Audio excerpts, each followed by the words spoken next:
Hello, hello. This is Kevin with the State Media House. I wanted to make a training on why cold outreach is dead. It doesn't work, and it's because you're doing it wrong. So this is something I see often where I'll talk to a realtor just getting started, or maybe a couple of years in the business, and they're saying, cold outreach doesn't work for me. I've tried it all. I've tried direct mail, I've tried Facebook ads, I've tried everything, and it's not working. And they sound like a kid who can't get the toy that they wanted. They're just complaining that it's not working. And the main reason is they're doing it wrong. They're trying to do something that is far out from their position. They're basically trying to reach everyone and talk to them once. So before I get into that, let's go through what even is cold outreach. So cold outreach, basically it means you're talking to a stranger for the first time and offering him your listings or offering to sell his home or whatever it is that you're currently doing in real estate. So a couple forms: cold calls. If you're doing cold calls right now, hats off to you. It's really hard, but you're probably doing it the wrong way. The other thing being SMS drop, direct mail, and email. If you're doing cold SMS drop, don't, because you can get fined pretty heavily for doing cold SMS drops. I'd say get some calls out instead. Build it out properly. I'm going to get into that and show you how you're supposed to build out your cold outreach campaign. Other one being direct mail. Different brokerages will cover for it. Sometimes, like Keller Williams provides sometimes marketing material, stuff like that. And email, cold emailing. And all of these can work. They could work if you're doing it the right way and you set yourself up properly. So direct mail has like a subcategory, which is lumpy mail. Lumpy mail is basically exactly what it sounds like.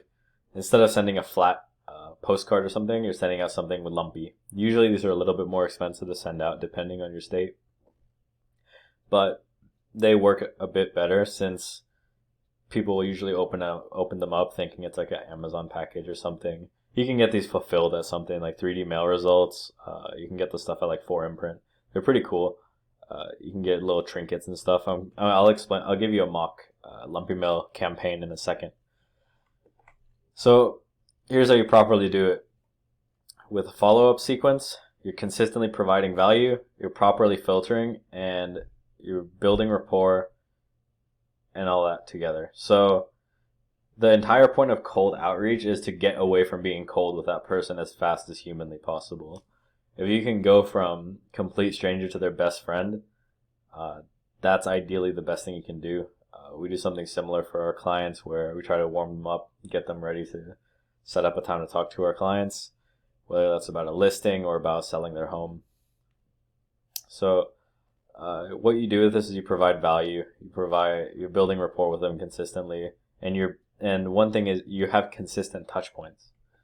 That's the key. The key with cold outreach is following up with them over and over and over and over. So what does a proper outreach sequence look like? What does cold outreach look like? So let's use this pill and 3-piece lumpy mail container, for example. 3 different pieces. You got an antidote, you have a pill bottle, and you have another card, right?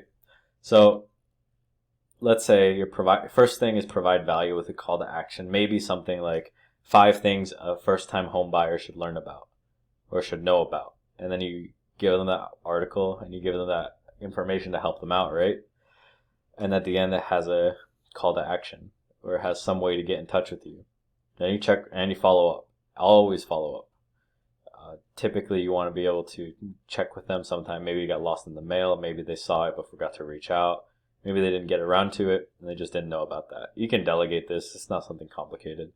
And then you rinse and repeat. You provide value again. Maybe something different this time, like 5 things first-time home buyers should always get. Or 5 things you forgot about being a first-time homeowner or something like that. First or second time. Just something relevant to who you work with. Maybe something, if you work in commercial real estate, it might be how to properly set up your first office lease or something along those lines. Basically, you're providing value related to your niche or related to who you work with typically. If you have no idea who you should be working with, why you should be working with them. That's a major red flag. Unless it's your first year of real estate and you just don't know, that's fine. But if you've been in the game for a while and you have no image of who your avatar should be, that's an issue. You should know specifically how much are they making, what industries are they in, what type of houses do they like, what price range are they in, what areas, cities, counties, what are typically the stuff they're buying, stuff like that. You want to get that down to a science, because if you're providing value and it doesn't relate to them, it's gonna come across as like uninformed and ignorant. So you rinse and repeat this until you're able to close them. Typically, let's say you might need anywhere from a couple weeks up to a few years, depending on your deal cycle and who you want to work with. But this is how you would do it with something like lumpy mail. If you don't like this and you just want consistent appointments set for you, and we'll handle all this for you. Not specifically with lumpy mail, but just depending on where you're at in your business. So that way, they just set up a time to talk to you. And from there, they've already been warmed up. They've already been qualified. We can build out something like that for you, depending on where you're at in your business. And let's get to the next slide. So if you have any questions about this, if you're asking about how would I implement this into my business, how would I set something up for this? I'm not sure what suppliers to go to or what kind of value to provide, stuff like that. Or if you're just interested in setting up, getting someone else to do it for you, and we can build it out for you. You can send me an email at kevin@estatemediahouse.com, or you can book a call with me at estatemediahouse.com. Just click the schedule strategy session, and there's a 15 or 45-minute one. Pick whichever one works best for your schedule, and we'll get started from there. I look forward to talking to you then, and have a good one, guys.